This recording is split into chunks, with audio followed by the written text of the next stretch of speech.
Good morning, Southeast Missouri, and wherever you may be listening. And by the way, whenever you may be listening, I'm saying good morning, but it might be at night when you're listening to this. Regardless, hello, Brock Alspaugh here from Alspaugh Wealth Management. I'm also joined by my co-host, as always, Mr. Tony Shore. Hello, Tony. Hello, Brock Alspaugh. Great to be here with you, buddy. I'm excited about our show today. I'm excited. It's spring.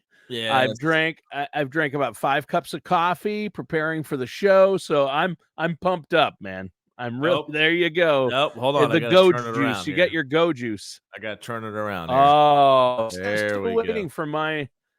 I would have one too if you just send me one. That's all you have to do, man. Just send me one of those bad boys. You sound like Brad Zinda. He is. Give me Oh, one of those polos. Yeah. Yeah. $150, buddy. Yeah. You know, I mean, Yeah, come on. me this too. stuff's not Yeah, cheap. Zinda and I deserve polos and a coffee cup. At least the coffee cup. I know that's not. We have some extra of those sitting around. So yes, Yeah, Tony, I will give you a coffee cup. That's the problem when you work with a financial advisor. You got to get him to pry that wallet open. He's putting all his money into savings and to investments, and so not a lot of money left over to buy your co-host a polo. Oh man, he's on a roll today. Oh folks. yeah, he's on a roll today. I should be butter. I'm on a roll.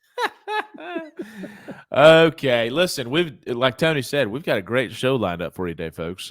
Before we get into the material, though, I would just encourage you to do one thing to help yourself. If you're listening to this and you're saying, I like what you're saying, Brock, I understand what you're saying, but I haven't been ready to do anything about it.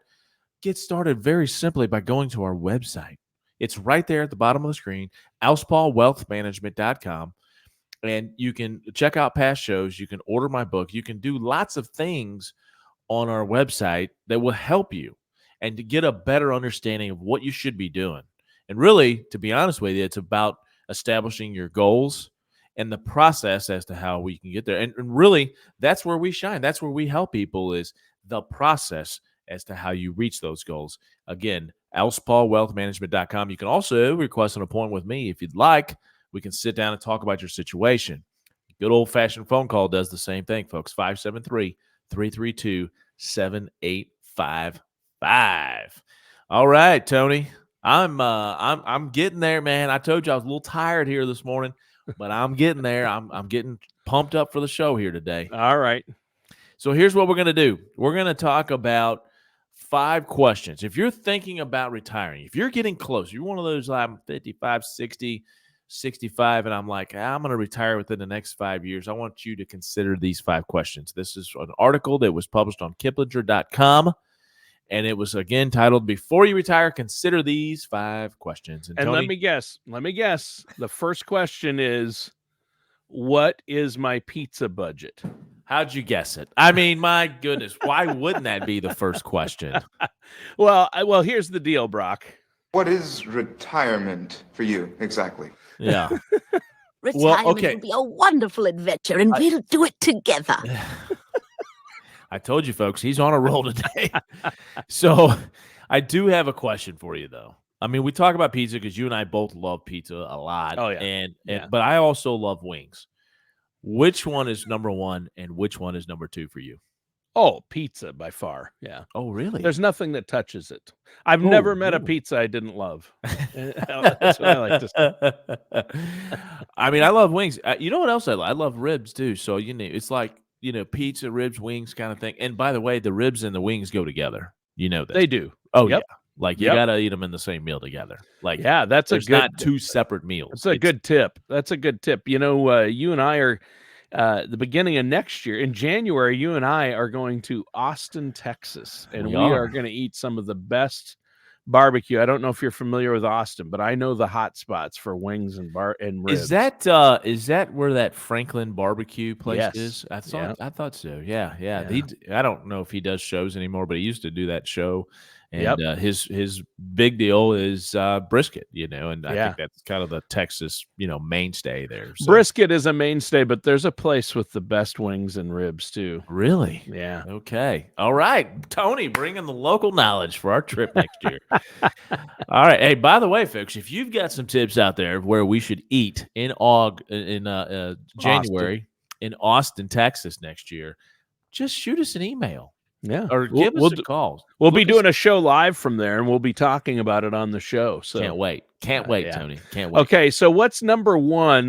There are 5 serious questions now that you need to ask yourself and have answered before you retire. I think this is a good topic. Look, I've always said this. My job is to help people get to the goal of retiring after their working career is over with. And one of the questions that I ask a lot has really nothing to do with money, Tony. And it's actually the number one question on this article. How will I spend my time? That's a big one. It's a big one because it has to do with everything else. It has to do with your financial life, because whatever you're going to do may cost money, and we need to budget that into your income. And the other part of it is the emotional part. We've talked a lot about this too, Tony. Look, being ready to retire emotionally and saying, okay, I'm disconnecting from my working life, right? The people that you worked with for several years, the duties you were doing, the goals you had, all the stuff that comes along with working, you don't realize. You just think, oh, great, I could do whatever I want, whenever I want.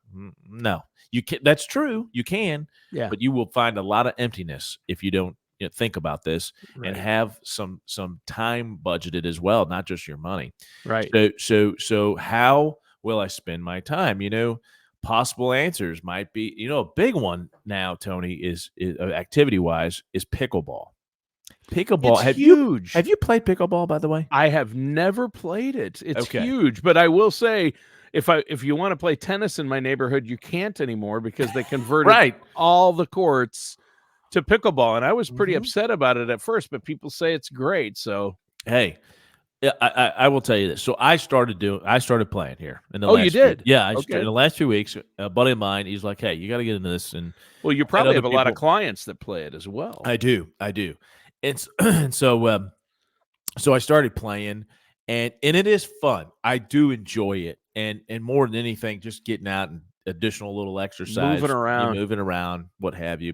We have a nice indoor facility right down the road, and so it works out good. Plus, my son, my 17-year-old, him and his girlfriend, they like to play, so it just kind of like, okay, yeah, I'll go play.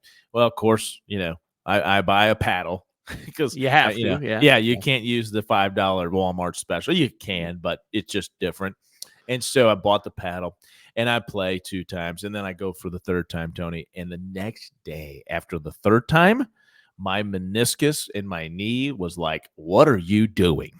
This is ridiculous." There's a lot of My doctor, I just had a doctor's appointment, and he said I have the 2 main things I'm seeing patients for right now are flu-like symptoms. It's going around. Yeah. And pickleball injuries.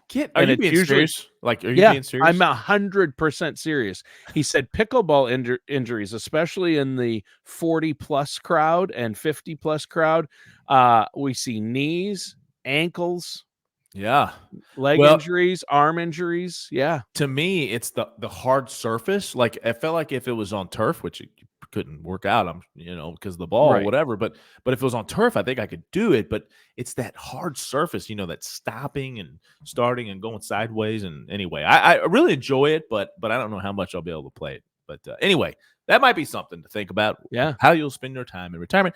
I'm a big exercise kind of guy. I love it. I think that's a great one. Another one, obviously, Tony, would be traveling. Right, a lot of people want to spend their time traveling when they're retired. See other places they haven't been able to see, maybe because of their work schedule or their kids' schedule, right? They're taking kids everywhere for so many years, stuff like that we're in the middle of right now, and we love to do it, but we know at some point it's going to end. And quite honestly, I'm going to be fine with that. I love watching my boys and doing that, but I'll be ready for the next phase as well. The next one is doing community service here, Tony. That's another good one. Community volunteer service. Working part-time in a new career or business, or spending more time at a second home. These are all great things that a lot of my clients have done, all of these things. And but we have to know, you got to think about, in other words, you got to answer this question: how are you going to spend your time? Okay. I can't stress enough how many people have struggled with this one, Tony? Yeah. You know? Well, and you can only play pickleball and golf so much. You Right. need to have other things or watch TV, read books. These are and travel. Those are the things people think about, but you need to have a purpose beyond, golf and pickleball. Pickleball, by the way, the fastest growing sport in the world. Did you know that? It does not Yeah. surprise me. It Yeah. does not surprise. And it's been around for a while now. Like, I feel like it was, really popular 5 years ago, and I feel like it's just gotten even. I mean, it's just, Yeah. it Yeah, it really started to take hold about 5 years ago for popularity, and it's just literally, I'm not kidding, every tennis court anywhere near here has been converted to a pickleball. It's crazy. All right. We're going to move on to number 2, Tony, is the questions. 5 questions you should ask yourself if you're getting ready to retire or if you're thinking about retiring is, how will I manage my cash flow? All right, so we're in order here. First one is, how am I going to spend my time? We're going to figure out, hey, what are you going to do? Are you going to go fishing? Well, there's cost expense to that. Golf memberships, there's expense to that. Pickleball, there might be some healthcare costs, according to Tony's doctor there. So, and that gold plated pickleball paddle. There you go. Yeah. So anyway, there's costs associated to these activities and things that you'll want to do in retirement. So how will I manage my cash flow, right? While conventional wisdom is that you'll spend less time or less money in retirement, the reality is, and Tony, in my experience with a lot of my clients, in the first few years, that's not the truth. Like, you actually spend the exact amount or maybe even a little bit more because you're traveling and doing some things and maybe eating out a little bit more than you did when you were working. So yeah, those early retirement years are expensive because you're still active and doing things. I mean, I'm telling you right now is that if you think that 70% of your money, that's kind of always been the rule, right? Hey, just do 70% of what you're 70 or 80, yeah. 70 or 80 of what you're making now will be just fine in retirement. And again, Tony, that might work out after the first, few years, after the excitement of retirement and time and free time and all that is over with, and you kind of get into a routine. But just know you may want to budget for a little extra money in those first couple of years. Again, just my experience doing this for 20 years. So now, again, as you get older too, by the way, you get into your 80s, late 70s and 80s, you for sure, your discretionary spending tends to decline, right? It declines quite a bit, but then you have more healthcare costs at that point. Bingo. You're exactly right. Right. So, having that flat budget and considering for inflation and make sure, that income stream continues to go up every year to offset cost of living adjustments, you gotta be flexible with it. And again, that's the importance of having annual reviews at a minimum with clients, Tony, is to make sure that, hey, okay, we're still on track with what we're doing here. Yep. All right. So that was number 2. How will I manage my cash flow? Number 3 on the article is, will I have enough money to meet my spending needs after my regular income goes away? And that kind of goes along with number 2 there, as far as getting a budget and understanding that, hey, I want to make sure that I don't take out too much money out of my portfolio. So this is the big one that we always talk about, running out of money in retirement, right? That's the number one fear people have, but it's also a good question. How can I know that I'm not going to run out of money, that I'll have enough, right? Exactly. And because, quite frankly, look, there's a couple phases here, right, of retirement and life and your money. And the first one is accumulation. So when we're in the accumulation phase, man, we just love watching that nest egg grow, and we're really, kind of more growth oriented, and we're putting money away. Well, now all of a sudden you retire, and that is not the goal. The goal is now to take that lump sum and create, lifetime income, so you don't run out of money. And Tony, that means crafting a plan to replace all of that and make sure that it's tax efficient. Make sure that you're accounting for inflation. Make sure that you're balancing your risk, right? Because you don't want to be too risky with your money, your nest egg. You don't want to be too conservative either. That could be dangerous. It's finding that right balance of risk that is the right thing for you. Now, another key component, and by the way, along those lines, we're talking about your nest egg and the accumulation phase versus the distribution phase of your financial life. And in your financial life and your distribution phase, you're looking at following some standard rules. One of those is the 4% rule, Tony. You know the 4% rule. Yep. Don't exceed a 4% withdrawal. So if you had $1 million at retirement, you really wouldn't want to exceed $40,000. Okay. A year. You're talking about withdrawals a year. Sorry, I didn't clarify that. Yes. $40,000 in withdrawals per year to make sure that you don't run out of money. That's a very standard rule, by the way. Yeah. Okay. Now, there are some things you can do to offset that risk, like trading in some dollars for an income stream. And that's what an annuity is. That's what a pension is. You know, when you trade money, you give money to the insurance company, and then they pay you back an income stream, and they may guarantee it for life. They may guarantee it for joint life for you and your spouse. They may guarantee it only for 10 years. There's just different ways you could structure it to make sure that, again, you don't run out of money. That's everybody's goal. Right. Yeah. That's the fear. Okay. So then the second component to that is, you're talking about your nest egg there, but when you're talking about meeting your income needs is making sure that you maximize your Social Security benefits, Tony. That's a big one. We want to make sure that we understand how and when to elect your benefits. And when you're talking about Social Security and maximizing those benefits, there's a couple different things here. You're looking at your own record, right? In other words, the benefits that are created by you and you're on your own record, a spousal benefit maybe for your spouse. Yep. And then lastly is the survivorship benefit. So when you're gone, or maybe when your spouse is gone, how do I understand what my income stream will be from Social Security on a survivorship basis? And quite that's frankly, a big Tony, one. I was just getting ready to say that. You took the word right out of my mouth. God bless Social Security. Exactly.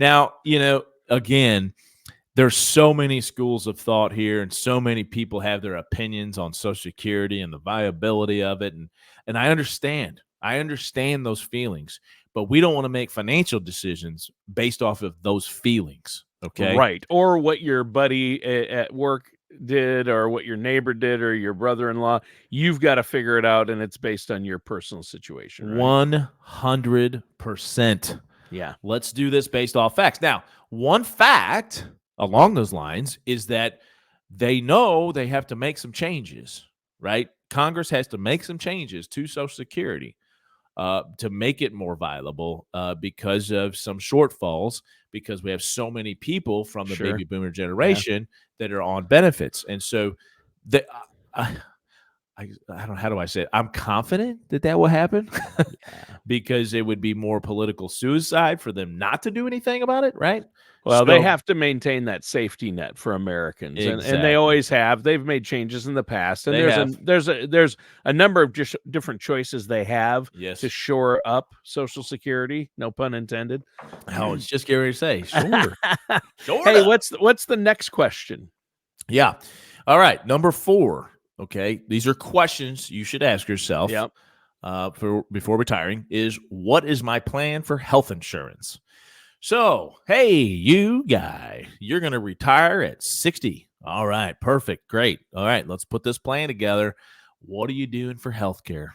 What are you doing for health insurance? If you're not eligible for Social Security yet, or Medicare yet, what are you doing for health insurance, and how much is it going to cost? Yeah, that's something people don't think about. Yeah, that's the biggie, because if you retire before 65, which meant you've helped many people retire early, for sure. People that retire at 62, but they don't take into consideration healthcare costs at that point are going to be outrageous, because you don't have the company. Your company is pitching in probably half of the actual cost. Right. You think you pay a lot out of your check each month for Social Security?